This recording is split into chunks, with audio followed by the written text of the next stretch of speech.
Hey, so if you're here wanting to know what a lot of months, 8 to 9 months of being on Zoloft or Sertraline is like, so I am finally up to 50 milligrams. I started on 12 and a half and I went up like really slowly. And I have to say, it was a wild ride. It is a roller coaster, at least it was for me. Some people are like, oh, I have no symptoms. And I'm like, that must be nice, because for me, it was not like that. I had increased anxiety. I felt weird. I had headaches. I had all kinds of weird stuff. But it's fine. It's good because I stuck it out, and I'm to this point now where, I'm going out of the house, I'm driving again, I'm not confined to anything, and I'm actually better off than I was before I even had the event that led me to try Zoloft. So if you don't know, it's from when I was working as a nurse in the pandemic. I had already had anxiety disorders and panic disorder, and I left them untreated because I was like, I'm never going to take medication. It's just too scary. Well, fast forward to 2020. Between working in COVID, watching all the devastation, having people not listening to me, especially family, that was the hardest part. Saying, oh, well, ivermectin. Okay. A computer-generated study doesn't tell me anything, but okay.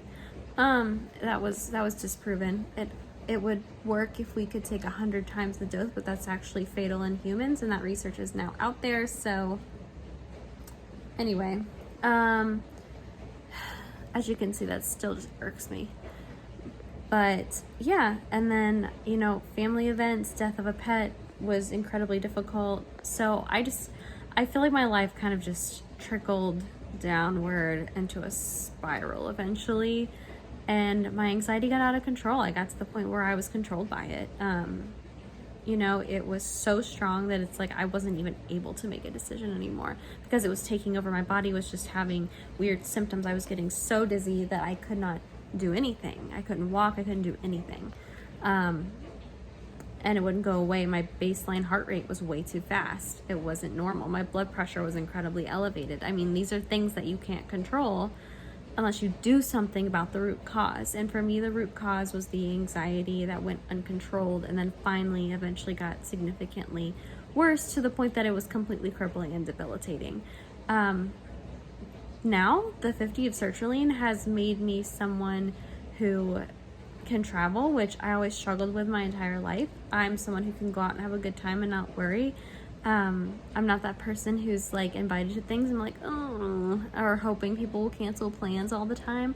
Like, I actually want to do it. I still have my little anticipation issues, but once I get there, I'm fine. So that's just something that's kind of gonna have to like just fall off. It's gonna have to just go away on its own. Anyway, this video is not political. It is simply my experience and what happened, and hopefully it can help somebody. This is not medical advice. Again, it is just my experience. So do with it what you will. Be safe.